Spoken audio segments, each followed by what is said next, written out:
All right. Well, good morning or good afternoon, depending on where you're from. As you can tell, this is not my normal office, and I'm not currently driving, so you don't have to worry about me doing anything reckless. But anyways, wanted to make sure that we, as a true traveling wholesaler, let you experience what it's like to be on the road and try to do something live in webinar form. So appreciate the opportunity from Leah and the team at RPAG to give us the exposure to talk about our program that we've developed.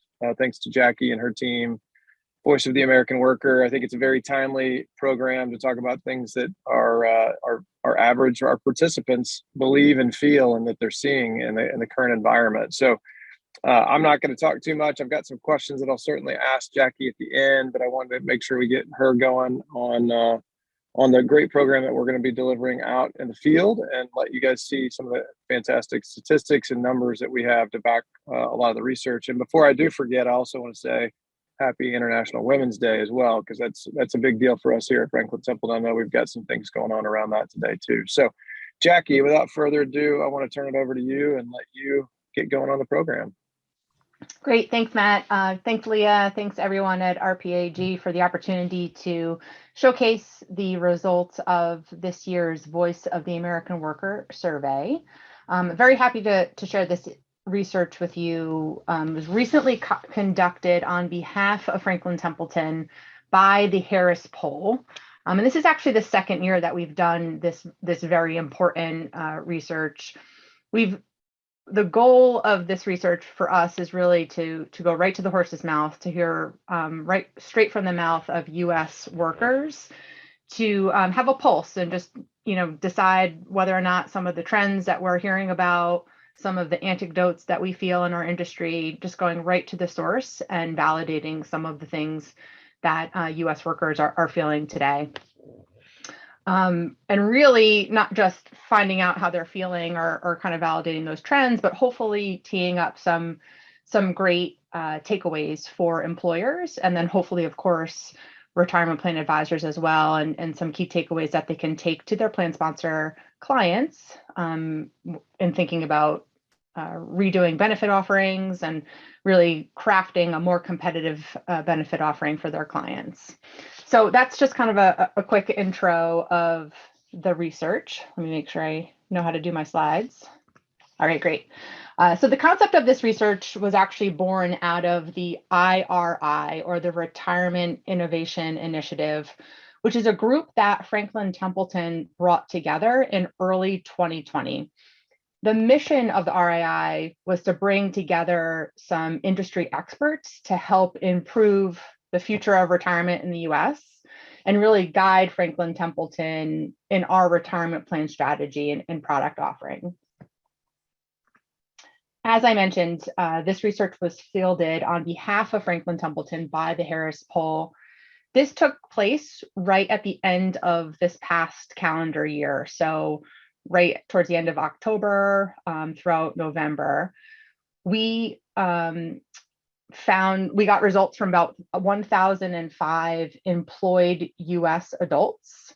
Everyone was employed and also had retirement, some form of retirement savings. The breakdown of respondents was pretty even across the US, and also the breakdown of generation or age is pretty consistent with that of the US workforce. I mentioned earlier that this is actually the second year that we fielded this research. The year before, we actually fielded it sort of the same kind of sample size, same time of year as well. And we're super excited that now we are kind of on this path to field this research on an annual basis. You'll find a couple call outs throughout the research where there's some sort of note of trend year over year. Where it's additive, I'll definitely make mention of it. So let's take a quick look at what we'll cover today. So I just covered the methodology and some of the why behind this research. And then we're going to go into 4 different parts or 4 chapters of the findings here.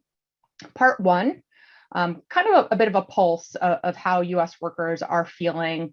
A lot of the great resignation headlines that we're hearing in the news today. We really wanted to take a look at how Americans are reevaluating how they're thinking about work, given the landscape today and what they're expecting from employers.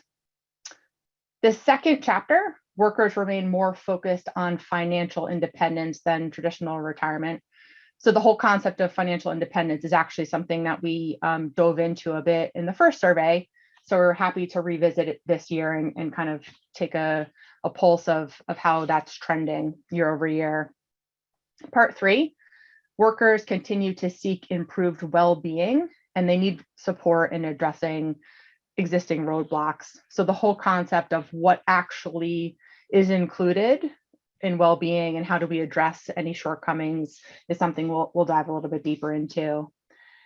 And then probably the most important, part 4, a focus on well-being continues to include urgency in improving financial health with key opportunities for employer support. So that whole concept I mentioned at the onset of not just kind of sharing some research and trends, but hopefully providing some ideas of how to address any shortcomings or the need to improve overall well-being for employees.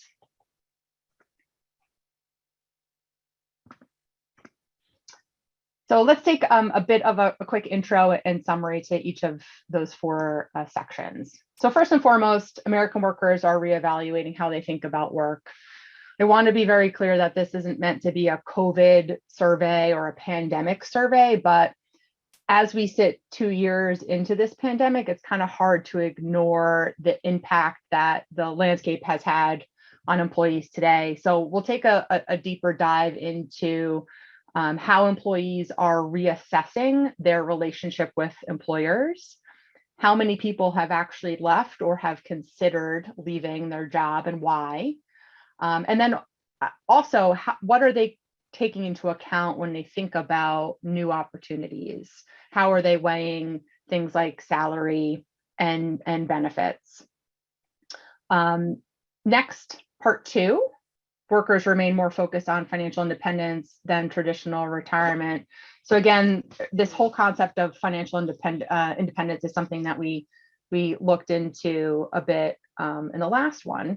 So we're going to take a little bit of a deeper into what that actually means and what's the key takeaway when we think about financial independence versus this traditional concept of retirement and what that means to employees.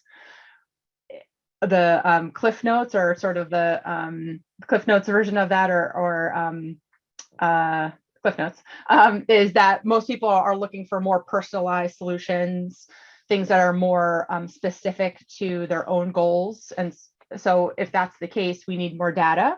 So we'll take a little bit of a deeper dive also into privacy concerns. So how willing are people, employees, to share more about themselves in order to get more custom solutions on the other side. So part 3, workers continue to seek improved well-being and need support in addressing existing roadblocks. In our first survey, we took a deep dive into well-being and what is actually included in well-being. For us, we kind of landed on the idea that it's 3 parts. It's your physical health, your mental health, and your financial health. And from there, we found that most people are feeling a little bit out of control when it comes to their financial health. There are so many different roadblocks that are getting in the way of that. But for this survey, we took a little bit of a deeper dive into one of those roadblocks, which is debt. So we have some great stats in here that we'll cover around how pervasive the idea of debt is and how the impact of financial health, and then ultimately the impact of overall well-being is because of how overbearing debt is for most employees. And then finally, I mentioned part 4 was going to go a bit into the key takeaways here for employers and the help that they need from retirement plan advisors to address some of the shortcomings or some of the roadblocks that employees are facing today. What do we need? What do we mean by those resources? What are the type of things that they're looking for, both from a resource and education standpoint, and then also ultimately from a benefit standpoint as well. So hopefully some key takeaways from there. So let's dive a bit deeper into each section. Part 1, American workers are reevaluating how they think about work. and what they expect from their employers.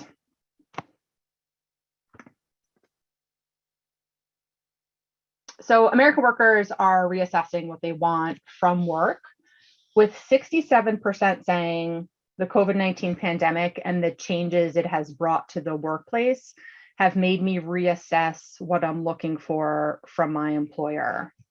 Again, this is not meant to be a pandemic study or research study in any way, shape, or form, but the current state of the world has likely highlighted how important certain aspects of work life and balance are to most employees.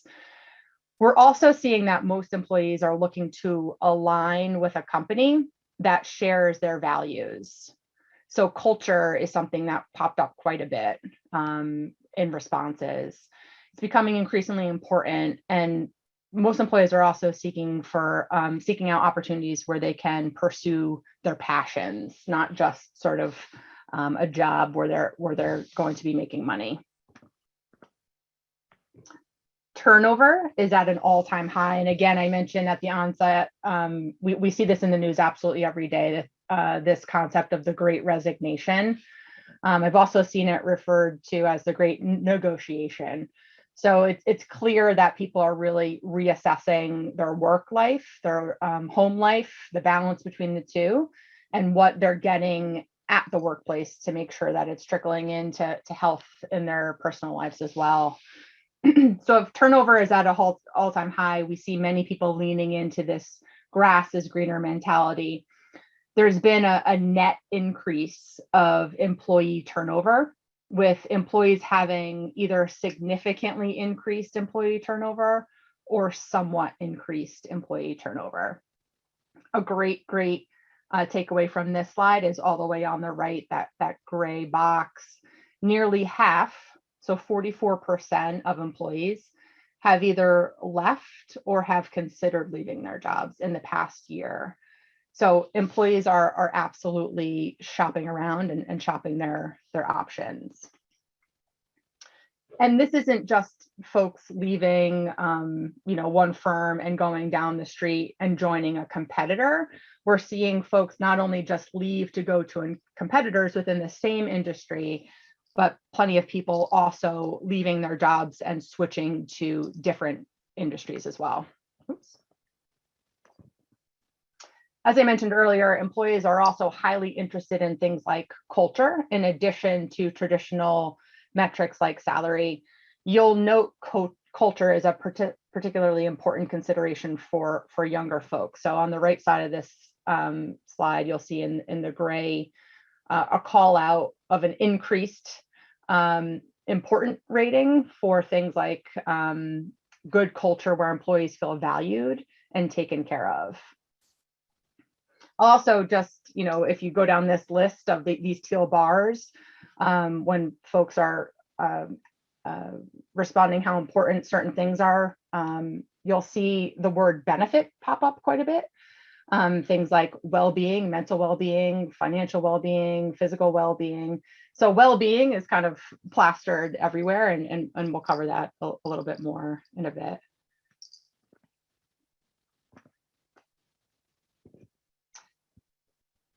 So it's not just about money, as I mentioned on the on-site as well. Employees care how they're treated by their employees, with 87% saying how my employer treats me and my fellow employees is just as important as how much they're willing to pay. When considering a job opportunity, employees are taking into account salary and benefits with a nearly equal weighting. This is important, so I'll repeat it. Employees are giving equal consideration to how much they are paid and the quality of benefits that they receive from their employer. You'll see that breakdown 51% to salary, so the money that they're getting paid, versus 49%, which is the benefits that they're being offered.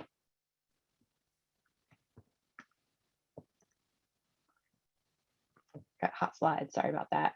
And then last but not least, sort of rounding out this section of how are employees feeling and what are the benefits or sort of things that they're getting from their employers. This is probably the most obvious slide of them all, but most workers agree that some version of a hybrid or fully remote office environment is very critical. So they're really focused in on the flexibility included in the benefits that they're getting from employers. So part one, a summary.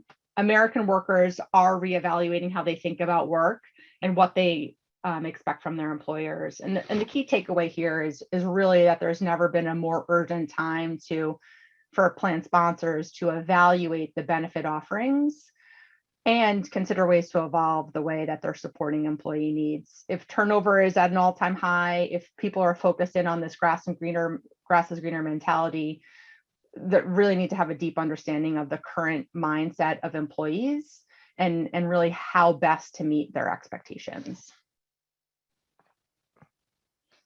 Let's move over to part two. So workers remain more focused on financial independence than traditional retirement. As we found with last year's results, workers are not identifying any longer with the concept of traditional retirement. So when we're talking about traditional retirement, things like just working towards a set age, let's call it 65, it's not that most employees are just working towards 65 and then they're going to stop working and then they're going to go off and do whatever sort of the traditional concept of retirement is. Folks are no longer sort of working towards or have in their brain that as a key milestone. Instead, employees are focused in on financial independence. This is a really keystone stat that came out of our research over here on the left. 84% of employees mentioned that they are more focused on becoming financial independent than traditional retirement. Employees continue to redefine some of the financial milestones with an eye towards things like flexibility and freedom. If we think about what that means, what are some of the milestones that perhaps they're thinking through? We see some of these kind of milestones come out. Here's another place where you'll see kind of year over year a comparison to year one of the survey versus year two of the survey. We wanted to make a comparison to make sure it wasn't a flash in the pan on the year ahead. I'll kind of walk you through what we're looking at here. When we think about the milestone that people have in their mind when they're thinking about what does financial independence mean to them, they're thinking about things like having enough money to live comfortably to the end of their life, achieving financial independence, feeling satisfied with their financial well-being, having enough money to stop working when they want. These types of milestones are very important, and year over year we see that they're even more important to respondents. If we think about these types of milestones too, it's also very clear that this is a very individualized approach. So my ability to feel satisfied with my financial well-being is going to be different than anybody else logged in today too. So it's going to take a more individual approach to solve for making somebody feel satisfied with their financial independence, if that's ultimately the goal, versus traditional retirement. So one of the things we wanted to look a little bit deeper into was that if that's the case, if we do need to take a more individualized approach to solving for somebody's unique idea of what financial independence is in their later life, we need, as an industry, more information from them in order to craft more tools and resources and strategies that would meet their more individualized goals. So we asked employees, if that's the case, if we do need more information, how comfortable are you in sharing more information with your employer in order to get more customized benefits, solutions, etc. Most people, 63%, mentioned that they would feel comfortable sharing basic personal information.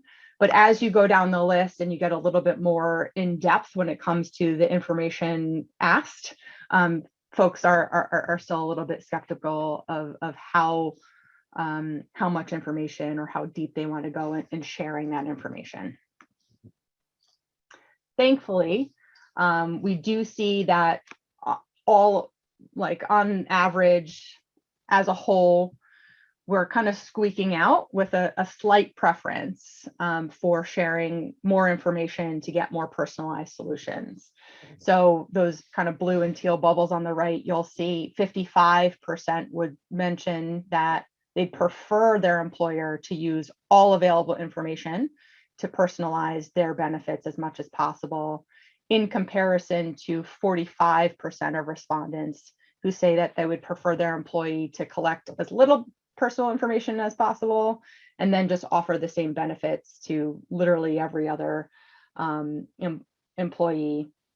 I think that this one isn't too surprising. You know, we hear tons of information about cybersecurity, data security, et cetera, and how important it is to keep your personal information safe. So it's not surprising that most people would be a bit skeptical. I think that there is something to sort of grow from. There's a seed. So on the left-hand side, we see 87% of people say they'd feel comfortable sharing some kind of information with their employer in exchange for personalized benefits. So there's clearly a seed to grow from. We all know that personalization and more personalized approach to most things, including finance, is really the way of the world. So there seems to be something to build upon here. And a lot of it has to do with education. So being transparent and really educating employees on how much more personalized and more robust their benefits and strategies that are being offered to them can be, if in exchange they can kind of share some more information. So work for us to do as an industry, but I think a good stepping stone. If on slide 21, this is true, which is, I think, all the reason that we need in order to do the work to educate and build upon that seed. 68% of employees say that they wish that their employer recommended financial strategies based on their own unique income and financial goals. So even though there's some hesitancy there with providing more personal information, they still want more strategies, particularly those recommended to them based on their income and financial goals. There's an ask for it. There's a need for it. So we need to do the work in sort of educating employees and making them comfortable and providing transparency with the type of information that's needed to really give them the best types of strategies and solutions. So in summary, part 2, workers remain more focused on financial independence than traditional retirement. Personalization has become absolutely the market standard, and it's definitely empowering customers. So even though there is, as we mentioned, sort of this trade-off with providing more information in order to have more personalized benefits, employers have an opportunity to educate, provide transparency, build trust amongst employees, especially if a majority of employees are seeking recommendations on financial strategies based on their own unique goals. So moving over to part 3, workers continue to seek improved well-being and need support in addressing existing roadblocks. So one of the key concepts that we approached in the first survey was this whole concept of well-being. And for us, we wanted to really boil that down to 3 parts. So mental health, physical health, and financial health. And really thinking about that like a 3-legged stool. Those 3 components truly make up an individual's overall well-being. This is another place where we wanted to do we wanted to highlight a comparison year over year. So in the first survey, we found that for the most part, people, when ranking the importance of mental health, physical health, and financial health, they rank them just about as equally as important to each other. This year, even more so. So this year, they're sort of making them almost even more equal, if that's possible, than the year before. If that's the case, we also ask them, if you think about those 3 kind of legs of your overall well-being stool, which of those do you feel the least in control of? First year, we found that people felt the least in control of their financial health. And this year, same thing. even more so. So even less control over financial health. We want to focus in on the financial health aspect of it, of course, because if any one of those stools of the legs of the stool are off, obviously the stool itself can't, remain. So if one component of that overall well-being is out of whack or out of control, it's going to have effect on overall well-being. We could probably spend plenty of hours sort of brainstorming about all the roadblocks that could possibly exist that are keeping employees from feeling in control of their financial health. But the one that we decided to go a little bit deeper on in this study was debt. So this will not be a surprise to anybody, but employees in the US have a very special relationship with debt, with 83% of respondents saying that they do have some kind of debt. And actually, many of them also have multiple forms of debt. Again, probably not surprising, but credit card debt kind of ranks top, mortgage, followed by cell phones, personal loans, student loans, medical debt, etc. So it is clear that debt is quite pervasive. Now, here's where we get into, well, sure, not surprising that many people have debt. How is that impacting most folks? So if we peel back the onion a little bit, we can see how this is actually impacting workers. If 83% of workers carry at least some sort of debt, how does that make them feel? I'm going to read through these stats because they're really, really, really, really powerful. 60% say that they are concerned with their current level of debt. 56% say that their current level of debt is actually preventing them from taking financial risks. And then 45% say it does not seem like it'll ever be possible for them to pay off their debt. We have a special call out on the bottom of the slide about student loan debt. So 76% of workers with student loan debt agree that they would have planned their education differently if they had known that they would have accrued that much debt. It's a tough slide, super stressful. It's quite clear that US workers are stressed about their debt. So if we think about that financial stress, how else is that sort of impacting their overall well-being? 59% mentioned that their current level of financial stress is affecting their overall well-being, which we talked about earlier. We also wanted to make sure that this wasn't a pandemic-related, anomaly. As I mentioned at the onset, we did not want this to be a COVID-19 or pandemic-specific survey. So we wanted to ask, hey, we get it. You've got a lot of debt. And you've got a lot of stress related to that. Does this have anything to do with the current environment? 64% said, my current level of financial stress is largely due to other factors than the pandemic and would be similar under normal circumstances. And then, unfortunately, most people feel like this level of stress is actually going to remain the same, with 68% saying, I expect my financial stress to remain the same or increase 1 year from now. So this is not a flash in the pan, and it's not something that most people feel like they'll get a handle on it over the short term for sure. So if we think about well-being, most workers are continuing to seek to optimize well-being, but they feel out of control with their financial health. One of the roadblocks we looked at is debt. It's not just that folks are carrying debt, that debt is causing a significant amount of financial stress.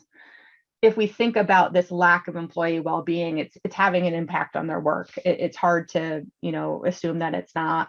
Among employees who currently carry debt, a majority say that their level of debt is impacting their lives, their job, and their decision-making.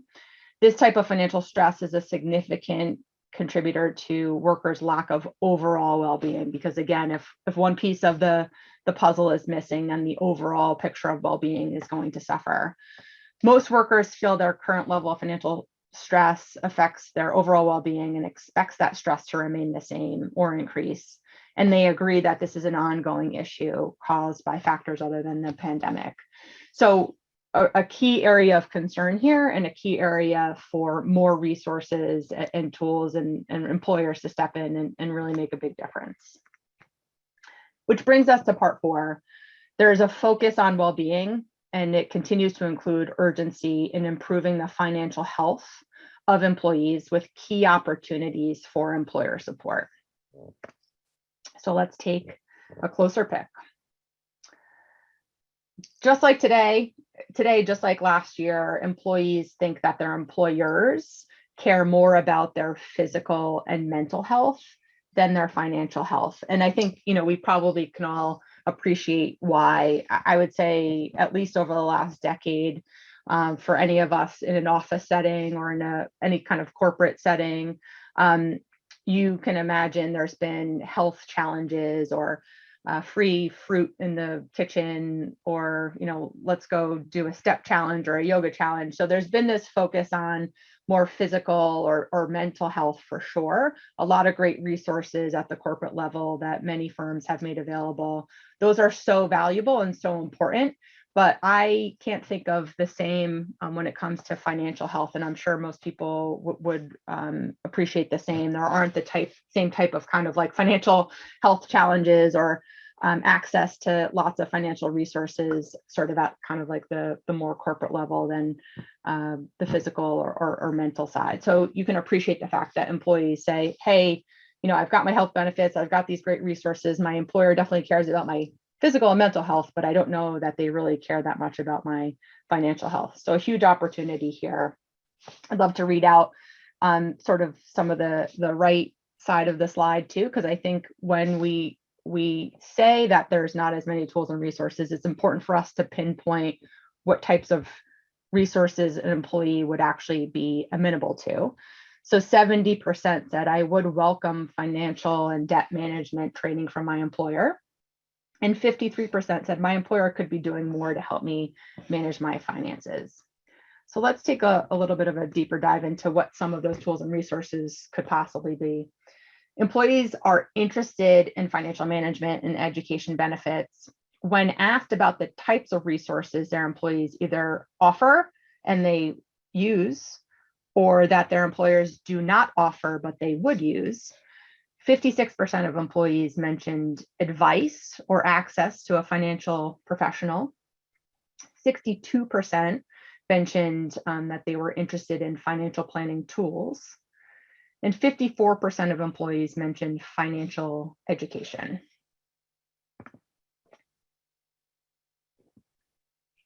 As with the last study, employees want to be held accountable too. So it's not just about making resources available or access to tools and resources. They also want to be held accountable, which I think is really great, really important.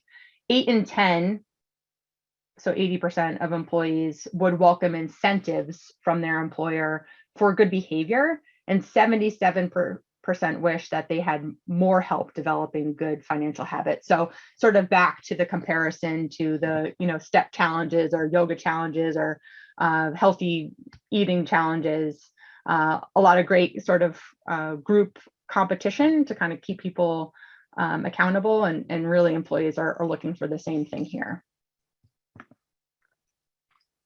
This is a phenomenal slide, and one that I think I've made the joke that we should make into a t-shirt or plaster onto a billboard somewhere. This is a question that we asked both years of the survey. We asked employees, if your employer had extra money or extra resources for added benefits, what are the types of benefits that you would be looking for in order to, of course, help with your financial health and financial future? This is a ranked list of what folks responded to. So the most preferred benefits among American employees for both years, increase to pay and increase to 401k match came out on top.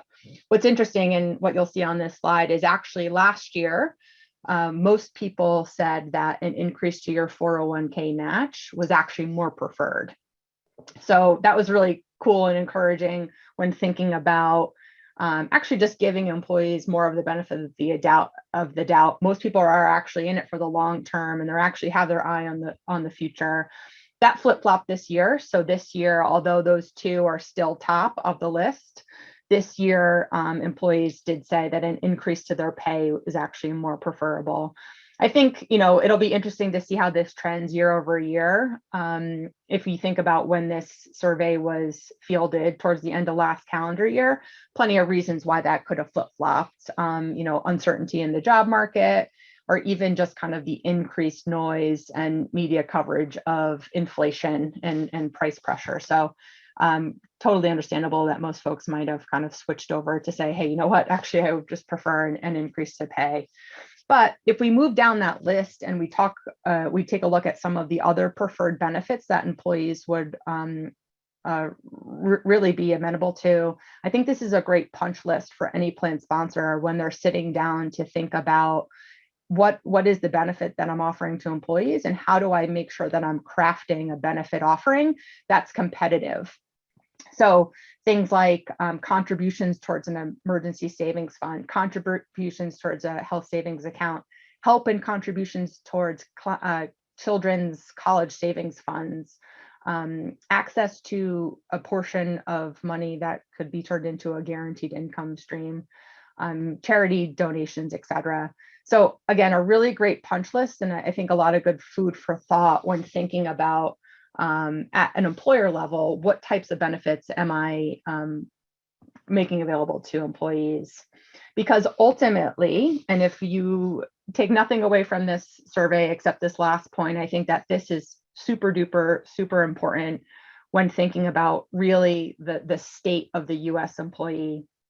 Workers today are feeling that their benefits should be straightforward and easy to understand. They want, in today's uncertain world, 84% say they just want to be able to count on their employer to deliver the best benefits without having to think about it. If you marry that whole concept with what we talked about kind of on the on-site, which is that employees are looking and really reevaluating their relationship with employers, what they're getting from their workplace. If you marry that with kind of where we've ended, that the types of benefits and resources that employees are looking for, you can really marry those two together and come away with a complete understanding of the urgency for every single employer and plan sponsor to really take seriously the benefits that they're offering to employees. So just a super quick summary. I would love to just highlight a couple of resources too, and then would love to open it up to questions. So again, we talked about the state of the world today, how it's really pushed for a reevaluation from an employee standpoint, thinking about what they're getting from their workplace, from their employer, a lot of turnover, and more importantly, what are people looking for when they're thinking about new opportunities? It's really, money is just as important as benefits. We see that employees and workers are still really focused on the concept of financial independence, and they're not really resonating with the traditional concept of retirement. Financial independence is unique to everyone, so we really need to figure out a way to provide more tools, resources, strategies that are more customizable to the individual. If that's the case, we really need to figure out a way to provide more education, transparency, and trust at the employee-employer level in order to get more personalized information from employees so that we can in turn provide more custom and unique tools and resources to meet them, to help them meet their individual goals. We're also seeing that the concept of well-being is super important, but it includes three important pieces: physical, mental, and financial health. Financial health is really the one area where we can have a big impact and make an important improvement, because if that area is out of control, overall well-being is going to suffer. One of the things that is impacting employees and making them feel out of control with their financial health is debt. We know how pervasive it is. We really need to kind of target tools and resources and literacy to get people out of debt and really address kind of their overall financial picture and improve well-being overall. And then ultimately there's tools and resources that can be made available at the employer level. Most people are looking to their employer more than any other place for those tools and resources. Lots of great benefit ideas to really reevaluate what's being offered and create a competitive place for people to retain talent and really address some of the reevaluation that's happening in the workplace today. So quickly, I'll just mention, I went through this presentation, which is obviously available. We have a great summary one-pager. We have a landing page as well and a blog. So we'll be happy to share with anyone on the call any tools and resources that you'd like to dive a little bit deeper into as well. So I will just take a quick breath and open it up for any questions. Yeah, hey Jackie, I thought what I would do real quick is maybe just ask a couple, and then we can see if Leah's got a few coming in or whatever. But you know, it's this is my third year at Franklin Templeton. I believe that we have a paternalistic, you know, want to help advisors, help our participants do better, and I think you can see that in some of the things that we're delivering. I feel like this presentation, you know, sort of hones in on that, and it's not cheap to do these kinds of programs, right? And so for Franklin Templeton to do that, you know, why would we engage in this survey in this presentation? What is it that you think Franklin is going to help maybe drive from this? And then the other thing I'll just mention for all of those that are on the webinar here, this is a public presentation, so we can deliver this in the field for your clients. In person or virtually. This is something that we can do. But yeah, maybe just touch on that, Jackie, as far as, you know, what Franklin, what we think, you know, we can help deliver with this. Great. Yeah, thanks, Matt. So I think the timing is key. And I mentioned, you know, there's been trends pre-pandemic that obviously we've all seen accelerate in the last 2 years. Again, definitely not a pandemic survey, but I think it's important to see how quickly things are changing and evolving. So this survey has allowed us over the last 2 years to, instead of some of the trends that we anecdotally hear in the industry or sort of share one-on-one, was for us to really validate and say, hey, here's what we think, or here's what we're hearing from our key advisors, or here's what we're hearing from clients. Let's actually document it and validate it so that we can have a data set available. Again, so exciting that we're 2 years in and we have plans to do this for years to come, to not only have this initial data set, but also track the trends that we see. You know, the one I mentioned towards the end about the increase in pay versus increase in 401k match, that's super interesting that it flip-flopped, and we'll be really interested to see how that tracks year over year. Ultimately for us, it's a means to have a data set for us to make decisions, of course, but also to share with our advisor clients, so that, you know, that slide I mentioned with the key benefits, I would envision any of our retirement plan advisors to go to their plan sponsors and print it out and say, hey, food for thought, let's kind of talk through this and see where we stack against some of the benefits that employees are actually looking for. So at the end of the day, not only is it helpful for us as a firm to kind of think about what we need to make available to our advisors and investors and, you know, plan sponsor clients, but also hopefully to give ammo and resources to financial advisors so that they can go and tee up important conversations with plan sponsor clients. And then I would just, you know, you mentioned the page that kind of goes through, you know, investing in a 529 or different benefits that employers can be thinking about.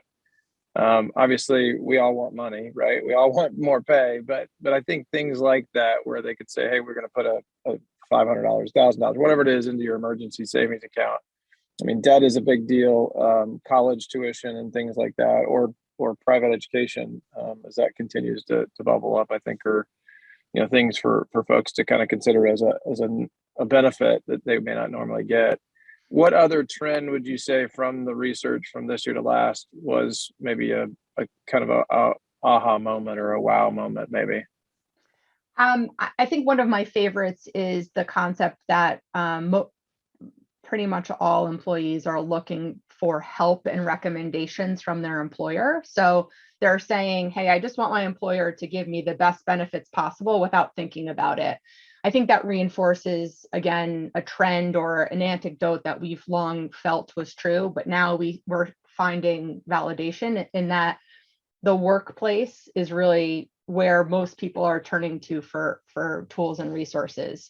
So not only kind of like the physical and mental health I mentioned, when you think about, hey, I have my health benefits with my employer and maybe they're doing a step challenge, or they're giving me some fresh fruit. They're also looking for financial health and resources too. So for us, we really see the workplace as an epicenter, and this is helping us really validate that, yeah, if we are going to impact investors, clients, call them whatever, participants, workers, if we're really going to make a meaningful difference and make sure that people across the spectrum have proper access to tools and resources to improve their financial future, then we should really be thinking about it at the employer level. How are we empowering employers to make these tools and resources available? Oh, you're on mute, Matt. Yeah, sorry. That's all right. I like to talk to myself. Is there any way, Leah, to allow if there's any questions, or is there a way for them to put it in the chat? What's the format? Yeah, so our attendees can submit them through the Q&A feature. I currently don't see any right now. Right. I'll give, if there's anyone who has any questions on the call, feel free to submit those while we have our experts on the call. Yeah, one other thing I guess to mention regarding the presentation, I know I asked Keely about this, but the SHRM and HRCI CE approval, I think, is in the works. So we should be getting that back soon. So for those of you interested in doing this for plan sponsors, I know that's a big factor. So having a public plan sponsor employer presentation that has credit, this one will have that very soon. I would say too, and Leah, looks like maybe one just popped up, but I would also say too that this isn't data that we fielded so that we could just hoard it and use ourselves. Right. We want this to be available to all of our key partners, everyone on this call included. So if you are reviewing this research and you want to quote something in content or communications that you have, please know that we would love to talk about that. We really want this to be a tool to help you in your efforts. So know that this is as much of your research as it is ours. Yeah, and I know that Leah's helped us. There's going to be some blog posts and some other tidbits that are passed along with statistics and data, and then there's been some good publicity in different industry rags, from some of the research that we've done. So sorry, Leah, I think there was a couple of questions maybe. Yeah, so we have two that just came in. Where can we find the presentation and supporting materials? I know I'm happy to share with anyone on the call after. Otherwise, Jacqueline or Matt. Yep, we do have a dedicated landing site for this survey, which will provide a link to the, kind of a quick summary, our blog, which is also another great summary, and then the presentation itself. So I'll make sure that Leah has that link and can share it after the presentation. Perfect. And then one more question, is there a condensed version of this information that could be presented to plan sponsors and perhaps to participants? Yes. So we have 2 one-pagers, I would say, if you kind of just want to have some talking points. But this presentation, the version I went through, is kind of like the full boat. I've kind of thought through how do you kind of truncate it. It is modular, as you can see. It's kind of 4 parts. So definitely, to the extent that you want to customize it for your presentation, your specific plan sponsor meeting, you can do that. And I'm also happy to chat with anybody if they want some thoughts on which key slides to kind of edit down to. Perfect. And then one last question came up. How can we get the 1-2 pagers? That's also on the website, but I can package everything up and just make sure that Leah, you have that to share with attendees after. Perfect. After the call. Yeah, I think that probably works best, Leah. We can get it to you and then you can distribute it from there. And then I would just say, Leah, as you get back and forth with the advisors, feel free to let us know. feel free to let us know that if there's follow-up, we'd be happy to have our sales folks connect with them too. So perfect. And then we have another chat that just came in that it's actually in the RPAG site in the resource center. So we probably already got that in there. So that's another great place to go to for those 2 pagers. I saw Erin's comment come up. She was on it. So Awesome. Well, I think that's all the questions. Oh wait, one more came in. Are the respondents the same from both years of the survey? No, that's a great question. They're not, but it is a similar sample size. So both years, it was just about 1,005 folks, all employed, all with some retirement savings, but not the same people. and I think the other thing to mention is that we did this in October, right? I believe of 2020 and then 2021. So roughly the same time frame. I think if you did a survey now, it might be different just with all of the market environment going on and gas prices continuing to soar. So, I think the stress level just continues to rise as the news pumps in additional concerns about geopolitical or, financial, economic. It just, it's already at a heightened level. It just continues to grow and grow, I think, for American workers who, I forgot what the statistic was, but there was one statistic that said that, X% of employees had a hard time just paying for a $500, tire blowout, right? Because they don't have emergency savings saved away. So now if you go with a 50% or 100% increase in gas prices, my 30-gallon truck gas tank just got a lot more expensive. So I think all of these little things, make people a little bit more anxious. I think that's it, Leah. Yep, I think so. So with that, thank you so much, Jackie and Matt, for hosting the webinar today. Definitely some very insightful topics that were discussed today and a lot of data that was provided. To those that are still on the call, if you have any questions that come up after this webinar, please feel free to let me know. I'm happy to get you in touch with the Franklin Templeton team. So with that, thank you everyone for your time today, and I hope you have a great rest of your day. Talk soon. Thanks, everybody. Thank you so much. Thanks, Jackie.